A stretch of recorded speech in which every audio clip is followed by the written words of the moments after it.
bagiku, terang bagi jalanku. Shalom siswa-siswi Krista Mitra dan seluruh guru dan staf yang ada. Kita akan mendengarkan renungan di awal tahun pelajaran kita.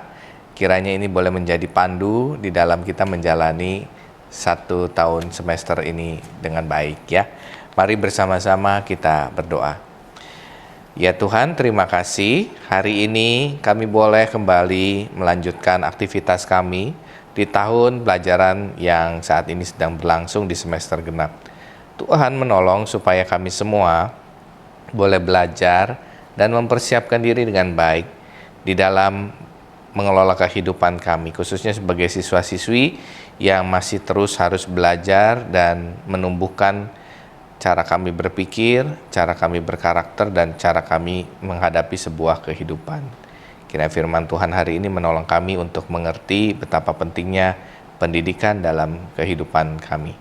Terima kasih ya Tuhan, di dalam nama Tuhan kami Yesus Kristus kami berdoa. Amin. Tema hari ini adalah permulaan pengetahuan dan bacaan dari Amsal 1 ayat 1 sampai 7. Demikian firman Tuhan.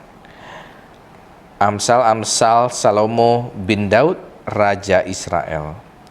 Untuk mengetahui hikmat dan didikan, untuk mengerti kata-kata yang bermakna, untuk menerima didikan yang menjadikan pandai, serta kebenaran, keadilan, dan kejujuran, untuk memberikan kecerdasan kepada orang yang tak berpengalaman, dan pengetahuan serta kebijaksanaan kepada orang muda. Baiklah orang bijak mendengar dan menambah ilmu, dan baiklah orang yang berpengertian memperoleh bahan pertimbangan. Untuk mengerti amsal dan ibarat, perkataan dan teka-teki orang bijak. Takut akan Tuhan adalah permulaan pengetahuan, tetapi orang bodoh menghina hikmat dan didikan. Demikian pembacaan firman Tuhan yang diberikan pada kita semua hari ini. Saudara-saudara yang terkasih, buat beberapa orang memahami bahwa pendidikan itu secara sempit hanya untuk mendapat gelar. Karena dianggapnya gelar itu akan menolongnya mendapatkan posisi yang mudah di dalam pekerjaan, sehingga berpenghasilan cukup dan hidup dalam kondisi yang nyaman. Namun apakah sesempit itu definisi atau fungsi sebuah pendidikan? Tentu kita belajar lebih dalam dari itu, saudara-saudara dan anak-anak dan para guru. Jaminan bahwa orang bergelar tinggi lalu menjadi banyak uang kadang menjadi tipu muslihat dunia yang membuat kita kadang-kadang juga terjebak untuk mengamininya. Sehingga tidak heran orang berlomba-lomba untuk mendapatkan ilmu pengetahuan gelar, sehingga pada akhirnya banyak hal yang dikorbankan hanya untuk gelar. Mari kita belajar bahwa sebenarnya ilmu akademis tidak menjadikan seseorang berguna, tetapi lebih dalam dari itu, karakter dan nilai-nilai hidup yang dianut seseorang, itulah yang membuat orang menjadi berguna. Dan disinilah Amsal Salomo diberikan kepada kita, karena sesungguhnya pendidikan membuat manusia mengerti apa yang harus mereka lakukan, apa yang menjadi tujuan mereka diciptakan oleh Tuhan di tengah kehidupan. Pendidikan membuat mereka mengerti apa yang dimilikinya, apa yang menjadi potensi yang ada di dalam hidupnya. Sehingga potensi itu akan dikembangkan sehingga menjadi berkat buat dirinya sendiri dan juga orang-orang yang dikasihinya. Saudara-saudara, hidup manusia itu banyak ditentukan oleh pilihan-pilihan. Kita mau memilih ikut sekolah di mana, kita mau memilih setelah lulus SMA ke universitas mana, kita bisa memilih hari ini mau makan apa, kita bisa memilih pakai baju apa setelah sekolah, kita bisa memilih mau jalan-jalan kemana, kita bisa memilih untuk mau terus belajar atau males-malesan, kita bisa memilih untuk mengerjakan soal-soal dengan jujur atau dengan bekerja sama.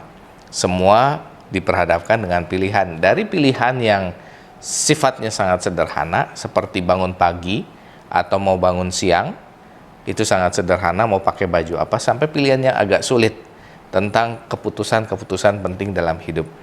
Namun, kalau bicara soal pilihan-pilihan hidup, semua itu banyak variasinya. Dari kecil sampai besar, kita diperhadapkan dengan pilihan yang berbagai macam dan semakin lama semakin sulit. Tapi kalau kita perhatikan, maka sesungguhnya pilihan dalam hidup itu hanya dua. Yaitu bicara soal benar atau salah, hidup atau mati, berguna atau tidak, maju atau tetap diam saja. Intinya mau milih melanjutkan hidup atau memilih untuk diam saja, mematikan hidup.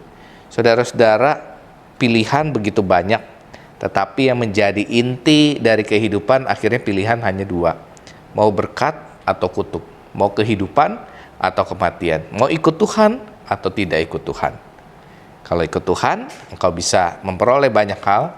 Kalau tidak ikut Tuhan, engkau akan jatuh ke dalam banyak hal. Saudara-saudaraku, itulah pentingnya pendidikan. Karena pada dasarnya manusia diciptakan, bukan manusia diciptakan, tapi manusia dilahirkan dengan kondisi yang polos.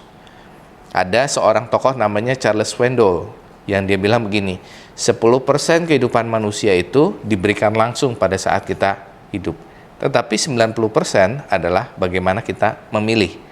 Dan bagaimana kita memilih itu ditentukan seberapa besar kualitas pendidikan kita. Kalau kualitas pendidikan kita, kualitas pengetahuan kita rendah, maka pilihannya pun menjadi sangat sederhana.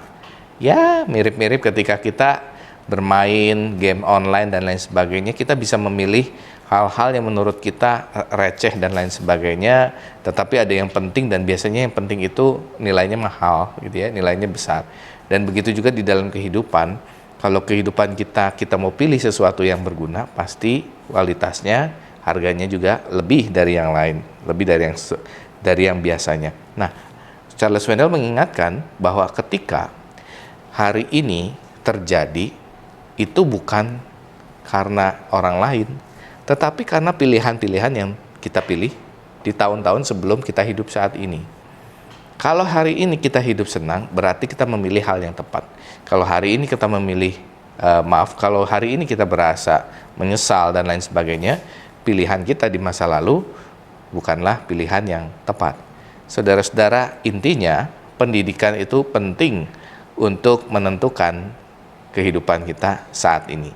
Dan juga bukan cuma itu, buat siswa-siswi, kehidupanmu di masa depan sangat penting ditentukan oleh keputusanmu saat ini. Dan segala keputusan yang baik ditentukan pengertian dan pengetahuan yang berkualitas juga. Semoga sampai sini kita paham. Saudara-saudara, lanjut. Bagaimana caranya kita memperoleh pengetahuan dan pengertian? Yang pertama, ya sekolah. Tapi bicara soal sekolah, sekolah yang sama menghasilkan orang yang berbeda. Belum tentu sekolah yang bagus menghasilkan murid-murid yang berkualitas juga. Tetapi bisa jadi sekolah-sekolah yang biasa-biasa saja menghasilkan murid yang berkualitas.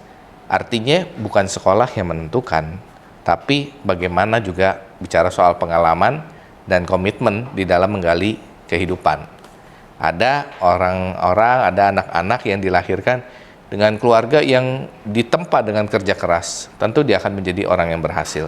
Oleh sebab itu, pengetahuan, pengertian, pendidikan tidak hanya di sekolah, tetapi juga di rumah. Lalu yang ketiga yang gak kalah penting, bagaimana caranya kita memperoleh pengertian dan pengetahuan, yaitu bagaimana kita punya satu sikap takut akan Tuhan. Sikap takut akan Tuhan ini, saudara-saudara sudah tahu, bukan artinya kita ngeri seperti ngelihat setan dan lain sebagainya, tetapi lebih kepada menghormati hadirat Tuhan. Sehingga ketika kita hidup, kita menentukan sikap-sikap, tindakan-tindakan yang tidak mau menyinggung atau menyakiti hati Tuhan. Karena kalau kita menyinggung atau menyakiti hati Tuhan, habislah kita. Karena kita tidak bisa hidup tanpa Tuhan. Namun, bukan Tuhan yang kejam yang menghabisi ketika kita salah, tetapi Tuhan yang penuh kasih. Ada satu sikap hormat, menyegani hadirat Tuhan dalam kehidupan kita. Kaitannya apa ketika takut akan Tuhan dengan permulaan pengetahuan? Ketika kita punya satu sikap takut akan Tuhan, maka kita sadar betul kita diciptakan bukan asal-asalan. Kita diciptakan dengan satu potensi, kita diciptakan dengan satu maksud. Nah, disitulah kita bisa berangkat bahwa sesungguhnya kita harus bertanggung jawab kepada Tuhan. Nah, teman-teman dan saudara-saudara, bahkan juga para guru, janganlah terjebak kepada pilihan yang menghina hikmat dan didikan atau mengabaikan pendidikan. Contohnya bagaimana mengabaikan pendidikan? Bermalas-malasan, menganggap enteng atau tidak perlu, merasa sudah cukup dan tidak perlu belajar lagi. Itu adalah orang-orang yang menganggap enteng didikan. Kita disebut sebagai orang yang tidak bijaksana. Bahkan kalimatnya orang bodoh gitu ya. Kita termasuk sebagai orang bodoh kalau disebut kita menghina didikan dan tidak mau diberikan hikmat oleh Tuhan. Saudara-saudara, nggak perlu gelar tinggi untuk jadi orang berhikmat dan berpengertian.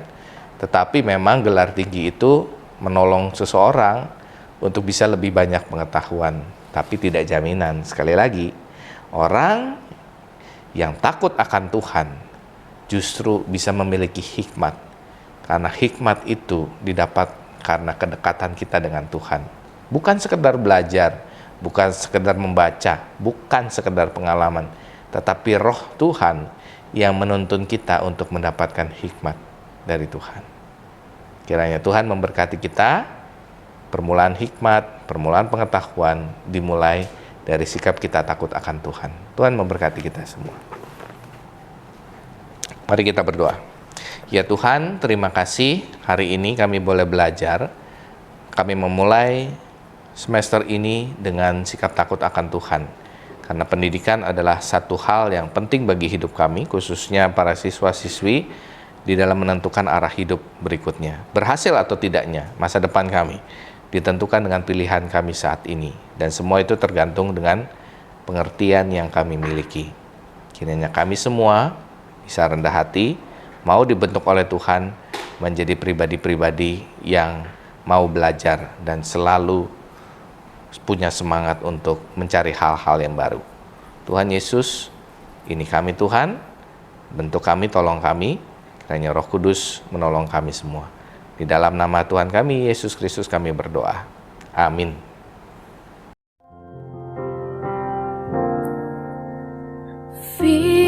Firman-Mu pelita bagi kakiku.